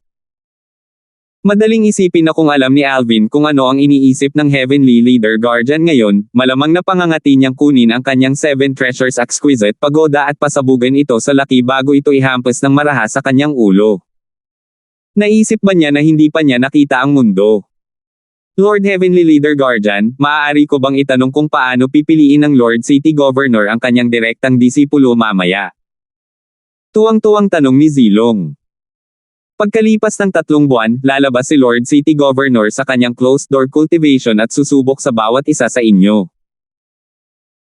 Siyempre, wala rin akong ideya kung ano ang magiging pagsubok, sagot ng Heavenly Leader Guardian. Ang dahilan kung bakit hiniling ko sa inyong lahat na pumunta ay para ipaalala sa inyo na sa loob ng 3 buwang ito, magsikap kayo sa abot ng inyong makakaya nang sa gayon ay mabuo ninyo ang inyong lakas sa susunod na pagkakataon, kung sino man ang walang pagkakataon na isang gang. Upang maging alagad ng gobernador ng lungsod. Nang matapos ang Heavenly Leader Guardian, ikinaway niya ang kanyang kamay at sinabing, sige, bumalik ka na. Kaagad, ang natitirang 11 tao kabilang sina Alvin at Arnold ay agad na nawala sa Assembly Hall sa isang iglap pabalik sa Latent Dragon Camp. Nagmamadali silang bumalik para magsaka. Pagkatapos ng kakaibang sulyap ni Arnold kay Alvin, lumipad din siya palabas. Isa pa rin si Luisa. Kahit na gusto mo talagang itaas ang iyong lakas, hindi na kailangang magmadali, di ba? Mapait na ngumiti si Alvin bago naglakad palabas ng Assembly Hall ng maluwag. Hindi siya interesadong maging alagad ng gobernador ng Mount Hill City. Kaya naman, hindi siya nagmamadaling bumalik para magsaka. Sandali. Nang si Alvin ay tatawid na sa threshold ng Assembly Hall, isang boses ang umalingaw-ngaw mula sa kanyang likuran. Ito ay walang iba kundi ang boses ng Heavenly Leader Guardian. Lord Heavenly Leader Guardian, tinawag mo ba ako? Nakatingin sa Heavenly Leader Guardian, nagtanong si Alvin. Sa totoo lang, siya ang pinaka-curious tungkol sa Heavenly Leader Guardian, ang pinunong ito ng 36 Guardian sa ilalim ng utos ng gobernador ng Mount Hill City. Talagang sinubukan niyang gamitin ang kanyang divine eye para suriin ang Heavenly Leader Guardian. Gayunpaman, sa sandaling maalala niya na si Senior Lin, na nasa ika-9 na ranggo sa 36 na tagapangalaga, ay nasa Mortal Shedding Stage Paramount Stage, mabilis niyang ibinasura muli ang kanyang ideya. Naghinala pa si Alvin na ang pinunong ito ng 36 na tagapangalaga ay nasa Saint Rudiment Stage tulad ng City Governor ng Mount Hill City. Siyempre, ito ay ang lahat ng kanyang sariling haka-haka. Nabalitaan ko na nanggaling ka sa Mortal Continent. Totoo ba iyon? Tumingin kay Alvin, nagtanong ang Heavenly Leader Guardian. Oo. Hindi nagulat si Alvin na alam niya ang tungkol sa kanyang pinagmulan. Pagkatapos ng lahat, naiulat niya ang kanyang background noon kay Senior Lin, na sinasabi sa kanya na siya ay mula sa Mortal Continent. Saang Mortal Continent ka galing? Sa pagkakaalam ko, may 3 Mortal Continent sa labas ng Dao Martial Saintland pero 2 lang sa kanila ang may martial cultivators. Nagmula ako sa Mortal Continent na tinitirhan lamang ng mga martial cultivator, matapat na sagot ni Alvin. Narinig ko ang Mortal Continent na iyon dati. Tinatawag itong Cloud Continent. Matalinong tumango ang Heavenly Leader Guardian. Mukhang hindi kayo mula sa parehong Mortal Continent bilang alagad ng City Governor. Kung kayong dalawa ay mula sa iisang Mortal Continent, siguradong magkakilala kayong dalawa. Ang alagad ng City Governor. Nagulat si Alvin. Galing din ba siya sa Mortal Continent? Tama iyan. Tumango ang Heavenly Leader Guardian habang nakangiti. Hindi lamang siya mula sa Mortal Continent, ngunit mayroon din siyang kakaibang talento. Siguradong magkakaroon ka ng pagkakataong makita siya sa hinaharap. Sige. Tumango si Alvin. Panginoong Heavenly Leader Guardian. Biglang naalala ni Alvin ang tungkol sa isang bagay. Pwede ba akong magtanong sa iyo? Oo naman. Alam mo ba kung mayroong isang Han clan sa mga 5 rated na puwersa sa Dao Martial Saintland? Tanong ni Alvin. 5 rated na puwersa. Sa sandaling lumabas ang mga salita ni Alvin sa kanyang bibig, ang ekspresyon ng Heavenly Leader Guardian ay naging malungkot. Isang 5 rated na puwersa. Para sa kanya, iyon ay isang presensya na sa malayo lang niya nakikita. Lord Heavenly Leader Guardian, ano ang mali? Nakikita ni Alvin na tila may mali sa Heavenly Leader Guardian, kaya natarante siya. Hindi niya maintindihan kung bakit biglang magbabago ang Heavenly Leader Guardian na magtampo. May mali ba? Sa totoo lang, ang mga Saint Stone na ibinigay sa kanya ni Nympha ay halos binubuo ng 5th grade Saint Stones at isang maliit na bahagi ng mga ito ay 4th grade Saint Stones. Dahil dito, naghinala siya na ang puwersa sa likod niya ay dapat na isang 5th rated na puwersa sa Dao Martial Saint Land. Siyempre, ang dahilan kung bakit siya gumawa ng ganoong haka-haka ay dahil din sa mga salita ni Luisa. Ayon kay Luisa, ang kanyang Graham clan na pinanggalingan niya mula sa bayan ng Fuyo ay isang 9th rated force at sila ay nagmamay-ari ng 9th grade Saint Stone Reserve. Ang City Governor's Estate ng Mount Hill City, sa kabilang banda, ay isang 8th rated na puwersa at sila ay nagmamay-ari ng isang 8th grade Saint Stone Reserve. Ang 9th grade Saint Stone Reserve ay maaaring gumawa ng ilang ikawalong baitang Saint Stones. Sa kabilang banda, ang 8th grade Saint Stone Reserve ay maaaring gumawa ng ilang 7th grade Saint Stones. Eksaktong sa pamamagitan ng pagbabawas na ito ay naramdaman niya na ang puwersang kinaroroonan ni Nympha ay dapat na isang 5th rated na puwersa sa Dao Martial Saint Land. Alvin, bakit mo ito naitanong? Huminga ng malalim, ang Heavenly Leader Guardian ay sa wakas ay pinagaan ang kanyang magulong damdamin at nagtanong. Noong ako ay nasa Mortal Continent, narinig kong sinabi sa akin ng aking lolo na noong bata pa siya, nakatagpo siya ng isang lalaki dati. Ang lalaking iyon ay may apelyido na Han, at sinabi niyang nagmula siya sa 5th rated na puwersa mula sa Dao Martial Saint Land, random na ginawa ni Alvin ang isang kwento.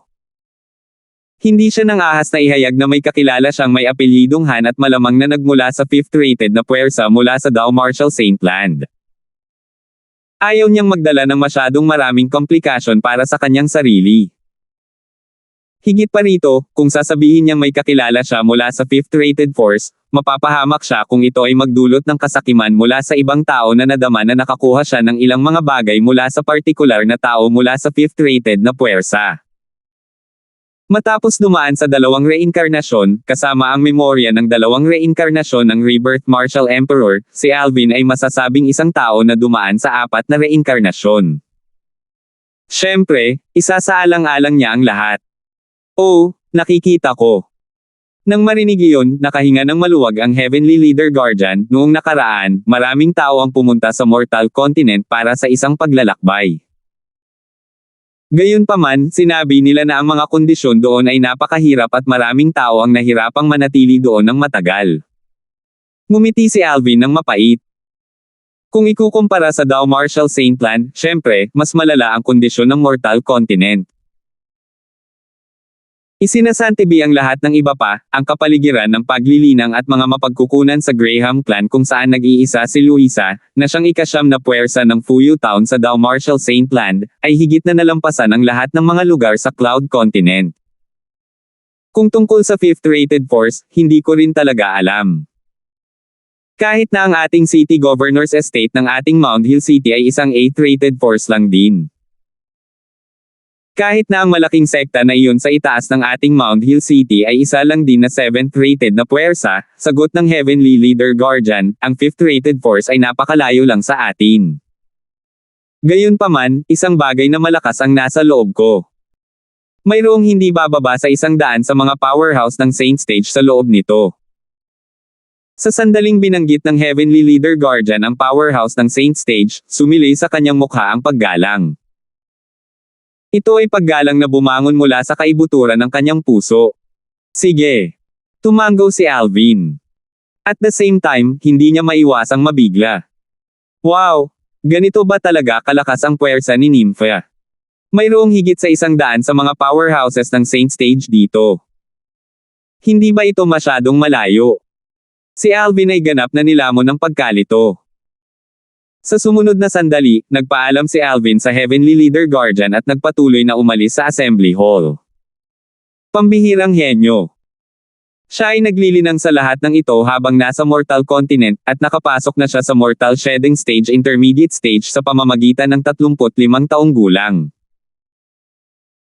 Kung ang disipulong iyon ng Lord City Governor ay hindi pumunta dito sa Dao Marshall Saintland kasama si Lord City Governor kanina, hindi niya naisip na kahit na ang kanyang sarili na maging pinuno ay kanyang napag-isipang maging leader, ang tagapangalaga. Sa estate ng City Governor ng Mount Hill City, syempre, siya bilang ang pinagkakatiwalaang pinuno ng 36 na tagapangalaga, ay higit na mauunawaan ang tungkol kay Lord City Governor. 1377. Nang bumalik si Alvin sa Latent Dragon Camp, napansin niya na ang iba pang 12 gangster maliban sa kanya ay tahimik na nagtatanim sa kanilang silid. Tungkol naman sa mga taong nakatira sa gutay-gutay na bahay na gawa sa kahoy sa ilalim ng mataas na entablado, tahimik pa rin sila gaya ng dati. Gayunpaman, 2 tao mula sa 2 kahoy na bahay ay hindi lumabas ng napakatagal. Iyon ang mga bahay na gawa sa kahoy na tinitirhan nina Larry at Evan. Hindi ito napansin ni Alvin dahil pagkatapos niyang bumalik, dumiretso na rin siya sa kanyang kahoy na bahay. Siyempre, ang kahoy na bahay na tinutuluyan niya ngayon ay kahoy na bahay number 6. Nang matalo si Zilong, pinalitan niya siya ngayon at naging ika-6 na miyembro ng 13 gangsters, na may 5 tao lamang sa Mortal Shedding Stage Mastery Stage sa harap niya. Sandali lang. Isa talaga ito sa Mortal Shedding Stage Perfection Stage at ang 4 pa sa Mortal Shedding Stage Mastery Stage. Sa sandaling iyon, naalala ni Alvin si Arnold, ang binata na nakaberde na may dalang mahabang saplot na espada sa kanyang likod at siya rin ang pinuno ng 13 gangster. Kailangang aminin ni Alvin na nang makita niya si Arnold, naalala niya si Lizardo, ang kanyang matalik na kaibigan mula sa kanyang nakaraan. Sa kasamaang palad, hindi pa niya nakita si Lizardo kahit hanggang noong umalis siya sa Cloud Continent. Ang dahilan kung bakit siya naalala niya ay si Arnold ay katulad ni Lizardo. Siyempre, ito ay sa mga tuntunin ng pananamit lamang. Pagkatapos niyang isara ang kanyang pinto, pumasok si Alvin sa 7 Treasures Exquisite Pagoda. Elder Hal, mangyaring gisingin ako makalipas ang 9 na buwan kung hindi pa ako nagising, sabi ni Alvin kay Elder Hal at pagkatapos ay umakyat sa ikalawang antas ng 7 Treasures Exquisite Pagoda upang linangin. Ang pagiging nasa loob ng ikalawang antas ng 7 Treasures Exquisite Pagoda ay katumbas ng 3 buwan sa labas. Ang City Governor ng Mount Hill City ay lalabas sa kanyang closed-door cultivation pagkalipas ng 3 buwan. Pagkatapos, magsasagawa siya ng ilang pagsubok at magre-recruit ng 2 hanggang 3 disipulo o iba pa. Si Alvin ay walang interes doon. Gayunpaman, hindi maginhawa para sa kanya na bawiin ito, kaya wala siyang pagpipilian kundi samahan si Luisa na sumali sa kasiyahan at maaaring idagdag ito sa kanyang dibdib ng mga karanasan. Kung siya ay hindi sinasadyang naging alagad ng gobernador ng Mount Hill City, kung gayon, hahayaan na lamang niya ang kalikasan. Kung alam ng ibang miyembro ng 13 gangsters ang tungkol sa iniisip ni Alvin, sasampalin nila siya ng malakas. Maging si Luisa ay gagawin din iyon. Ang dahilan kung bakit nila nililinang ang kanilang buong makakaya ngayon ay upang maisagawa ang kanilang makakaya sa panahon ng pagsubok na itinakda ng gobernador ng Mount Hill City makalipas ang 3 buwan, hindi ba? Ang pagiging alagad ng gobernador ng Mount Hill City ay isa sa kanilang mga pangarap na natupad. Nang maisip ni Alvin si Luisa, agad siyang napabuntong hininga sa sarili, dapat talagang gusto niya maging direktang disipulo ng gobernador ng Mount Hill City. Sa kanyang opinyon, si Luisa ay walang duda na isang kaawa-awang tao. Siya ay isang babae, ngunit nagtataglay siya ng likas na talento na sa anumang paraan ay hindi mas mababa sa mga lalaki. Bukod doon, kailangan niyang dalhin ang mabigat na pasanin ng mga inaasahan mula sa kanyang angkan. Ang lahat ng ito ay dumating din sa isang presyo. Kahit saan man siya magpunta, lagi siyang nanginginig, natatakot na baka may biglang umatake sa kanya at papatayin siya.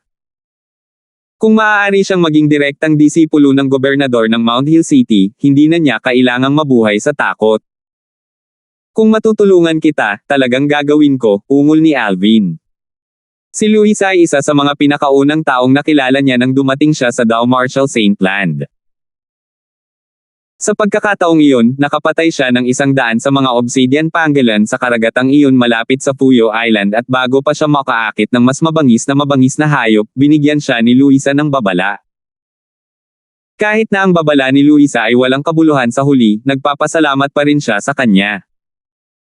Matapos makisama sa isa't isa at matapos malaman ang higit pa tungkol sa kanya, napagtanto niya na siya ay talagang isang napakabait na babae. Hindi niya nais na makita ang isang matamis na babae na mawala sa mundong ito. Dumating man talaga ang ganoong araw, hiniling niya na sana ay iyon na ang araw na magwawakas ang kanyang buhay. Sa bilis ng aking cultivation, walang duda na makakalusot ako sa mortal shedding stage intermediate stage sa loob ng 9 na buwang oras. Sa pagkakataong ito, pagkatapos kong gumawa ng isang pambihirang tagumpay, kailangan ko pa ring gumugol ng ilang oras sa paglinang ng mga diskarte sa Saint Grade Martial Tactic Colossal Aerolite Arrow, naisip ni Alvin sa kanyang sarili. Hindi nagtagal, umupo si Alvin na naka-cross-legged sa hangin at nagsimulang magtanim na may hawak na 5th grade Saint Stone sa kanyang kamay.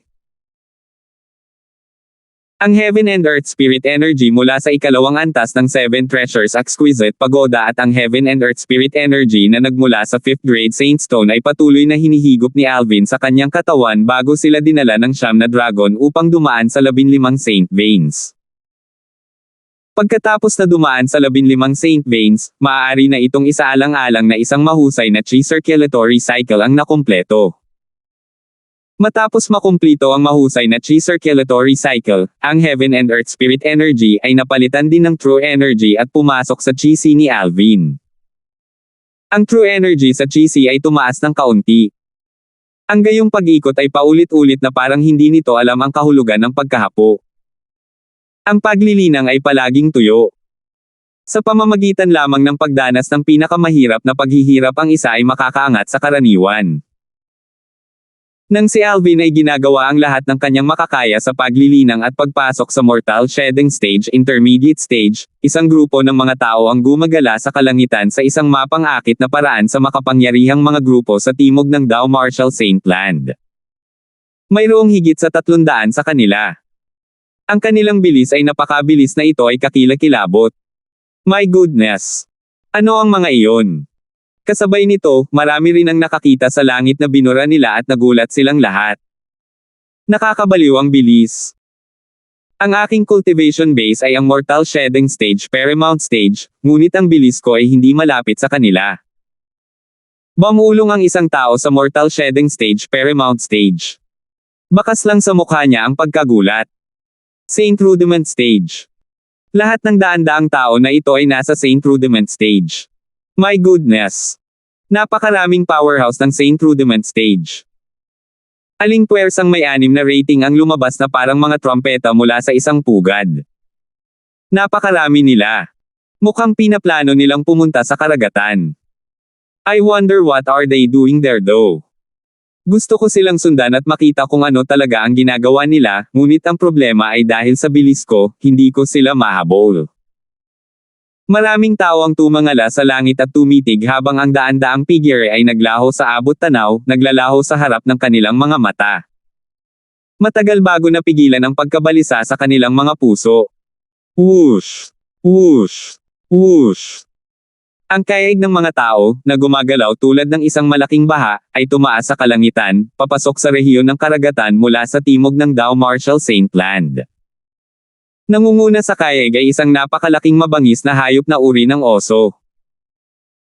Pulang-pula ang mga mata ng mabangis na hayop na tipong oso at ang dambuhalang katawan nito ay parang isang maliit na bundok.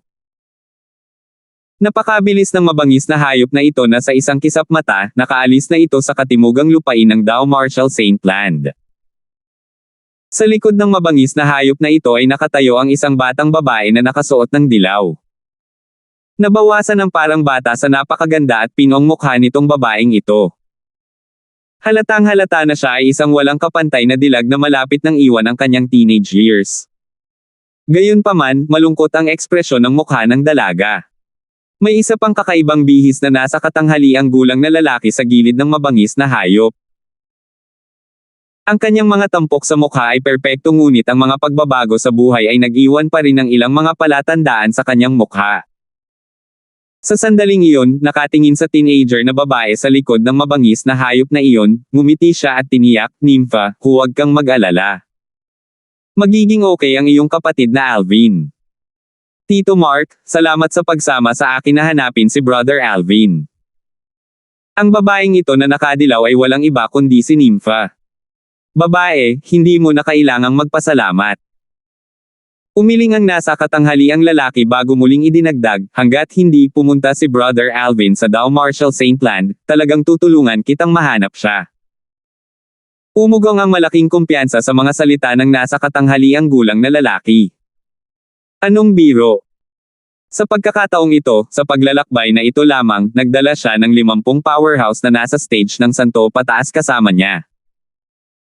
Mayroong hindi bababa sa isa pang 260 katao na nasa stage ng Saint Rudiment at pataas. Kahit na hinanap ng mga taong ito ang buong rehiyon ng dagat sa pagitan ng Dow Marshall St. Land at ng Cloud Continent, hindi ito magtatagal sa kanila.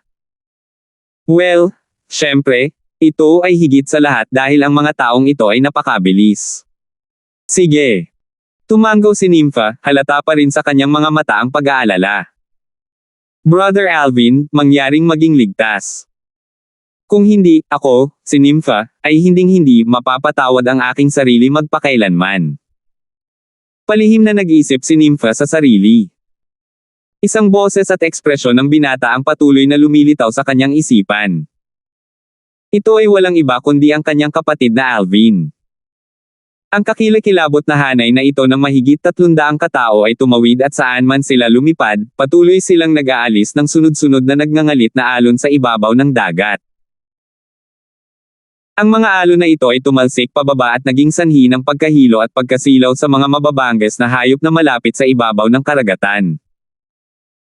Sa hindi kalayuan sa likuran nila, isang mapula-pula na figure ang sumunod na malapit sa kanilang likuran na parang anino. Ito ay isang matandang nakaabo na payat na may balat lamang sa mga buto. Gayunpaman, ang kanyang mga mata ay tila kumikinang na may madilim na berdeng apoy na ginagawa siyang nakakatakot at nakakabagabag.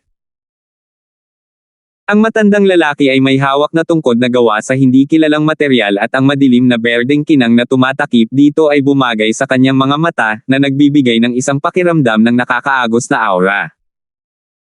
Ang mga taong ito ba ay mula sa ika-5 o ika-6 na may markang puwersa? Ano ba talaga ang ginagawa nila patungo sa timog na may ganoong pag-usbong? Ang timog ay tila ang mortal continent kung saan naroroon ang Young Master, ungol ng matanda na nakaabo na nakadamit habang ang lamig ay maririnig sa kanyang boses. Nagtataka ako kung gaano kalaki ang paglaki ng Young Master ngayon. Hiniling sa akin ni Master na hintayin siya sa katimugang bahagi ng Dow Marshall St. Land, ngunit hindi pa rin siya dumarating hanggang ngayon. Narinig ko na ang bilis ng paglilinang ng mga tao sa mortal continent ay napakabagal. Marahil, kailangan ko pang maghintay ng kaunti pa noon. Gayunpaman, ang mga taong ito ay talagang patungo sa Immortal Master Continent, kaya't maaari kong tanungin ang tungkol sa layunin ng Immortal na kontinente. Baka hayaan silang makagambala sa paglaki ng Young Master. Habang bumubulong-bulong ang matanda, nawala agad siya sa lugar na parang nawala na lang sa hangin. Kasabay nito, lumitaw ang isang figure sa harap ng 300 na grupo sa mga tao na pinangungunahan sila ng uri ng oso na mabangis na hayop. Ito pala ay walang iba kundi ang matandang naka-gray na nakasunod sa kanila kanina lang. Boom! Sa isang pagtaas pa lang ng kamay, nanginginig na ang tungkod sa kamay ng matanda habang nakaturo sa langit. Agad-agad, sumabog ang malawak na enerhiya sa hangin at kumalat ang isang hadlang na bumaba mula sa langit na parang pinag-uugnay nito ang langit at ang lupa. Kasabay nito, ang contingent ng mga tao ay nakarating na rin malapit sa kanya. Shit! Napansin din ng kakaibang bihis na nasa katanghaliang gulang na lalaki na nasa tabi ng mabangis na hayop na tipong oso ang harang na biglang lumitaw sa harapan nila. Ang mapatla niyang mukha ay biglang natakot. Tumigil ka! Sa isang matalim na utos mula sa nasa katanghaliang gulang na lalaki, nagsimulang bumagal ang napakalaking contingent, ngunit gumawa pa rin sila ng ilang distansya pasulong dahil sa pagkawalang galaw. Ang unang bumagal ay ang uri ng oso na mabangis na hayop. Matapos itong huminto, ibinagsak nito ang kanyang ulo at umungol. Ang mga soundwave ay gumulong at nagdulot ng isang bumulwak ng solid impact wave na lumitaw sa kalangitan. Bang! Ang impact wave ay sumabog sa hangin, na naging sanhi ng bahagyang pagyanig ng espasyo. Heaven Hell Bear. Isang matandang boses ang sumigaw sa pagkagulat. Salamat po at sinamahan ninyo ako, ingat lagi mga master.